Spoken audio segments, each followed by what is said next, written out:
해마다 명절이면 고향을 찾는 사람들로 기차역이 붐빕니다. 그런데 이제는 기차역에 가기도 전에 귀성길이 시작된다고 하죠.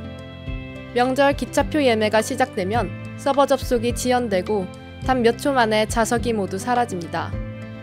매년 반복되는 이른바 티켓 전쟁, 명절 기차표 예매 문제를 윤희안이 알아봤습니다. 명절 연휴가 다가오면 가장 먼저 떠오르는 단어, 바로 기차표 전쟁입니다. 코레일은 매년 설과 추석 명절 기간에 특별 예매를 진행하는데요. 예매 사이트가 열리는 동시에 수십만 명이 몰리며 몇 초 만에 모든 좌석이 매진되곤 합니다.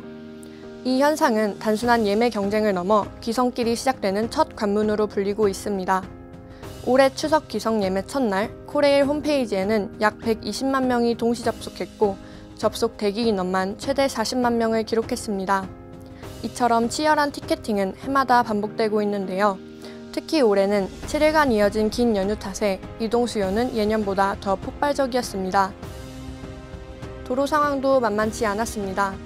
한국도로공사는 평소 4시간 30분이면 도착할 수 있는 서울에서 부산까지의 구간이 이번 명절에는 최대 7시간 30분까지 늘어날 것으로 예상했습니다.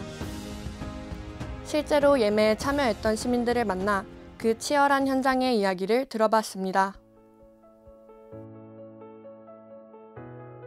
예매가 시작되자마자 접속을 했는데도 대기 인원이 너무 많아서 거의 1시간가량 기다렸던 것 같습니다. 예매 사이트가 접속이 너무 느려서 원하는 시간대 날짜를 구하는 것이 정말 힘들었습니다. 버스나 자가용 이용도 고려했지만 버스도 이미 원하는 자리는 다 매진되어 있었고 도로 정체가 너무 심할 것 같아서 마땅한 대안을 구하기가 정말 힘들었습니다.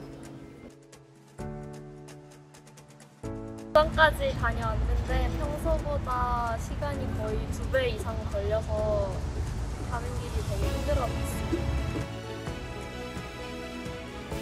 휴게소를 들릴 때마다 계속 사람이 너무 많고 주차하는 것도 힘들어서 쉬는 것도 쉽지 않았어요.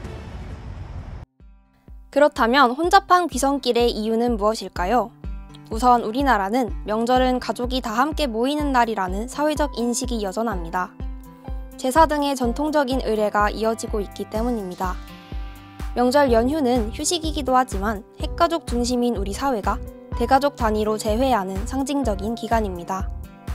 또 다른 이유는 수도권에 집중된 인구입니다. 2023년 기준 지역별 인구수를 보면 경기도와 서울특별시가 압도적으로 많습니다. 반면 노령화 지수는 전남, 경북, 강원 등의 지방이 상위권입니다. 경기도는 인구수로 전국 1등이지만 노령화 지수에서는 최하위권입니다. 이렇듯 청년층이 수도권에 집중되다 보니 명절마다 민족 대이동이 발생하는 것입니다. 한 방향으로 몰린 이동은 승차권 예매 경쟁을 더욱 치열하게 만듭니다. 교통의 발달도 한몫했습니다.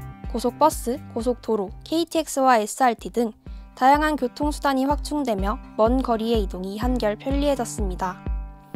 이동의 부담이 줄어들자 오히려 이동 인구가 늘어나 혼잡함은 그대로입니다. 이처럼 사회적 인식과 인구 구조, 교통 환경이 맞물리며 귀성길 혼잡이 매년 반복되고 있습니다. 이처럼 과열된 명절 티켓팅 경쟁 속에서 다양한 문제점이 드러나고 있습니다. 불법 매크로를 사용한 부정예매가 대표적입니다. 코레일은 자동 클릭 프로그램을 통한 부정예매를 막기 위해 노력하고 있습니다. 올해 코레일은 홈페이지와 코레일톡에서 안표 제보 게시판을 운영했습니다. 제보 시 할인 쿠폰을 제공하는 제도를 도입했고 실제로 48건의 게시물을 경찰에 수사 의뢰했습니다. 노년층의 디지털 장벽 또한 문제입니다. 현재 명절 기차표 예매는 100% 비대면으로 진행되고 있습니다. 이는 코로나19 확산 이후 도입된 방식으로 인터넷이나 모바일 기기 사용이 익숙하지 않은 고령층에게는 여전히 큰 부담입니다. 코레일은 이를 보완하기 위해 전화와 온라인을 병행하여 우선 예매 제도를 운영하고 있습니다. 전체 좌석의 약 20%를 우선 배정하였지만 실제로는 접속 지연이나 예매 제한 시간 등으로 체감 편의성이 낮다는 지적이 나옵니다. 노년층의 디지털 장벽 문제에 어떻게 접근해야 할지 전문가의 의견을 들어보았습니다. 의도는 타당한데 체감 효율은 좀 제한적일 수 있을 것 같아요. 제도적인 배려가 좀 부족해서 이런 상황이 좀 발생하고 있지 않나. 두 가지 정도로 해결할 수 있는 방안이 좀 생각할 수 있을 것 같은데, 하나는 그 선착순 대신에 이제 특정 시간 동안에 접수만 하는 거죠. 그리고 이제 접수한 후에 추첨을 통해서 이제 무작위로 특정 인원을 뽑아서 당첨을 통제하는 방식이 하나 있고요.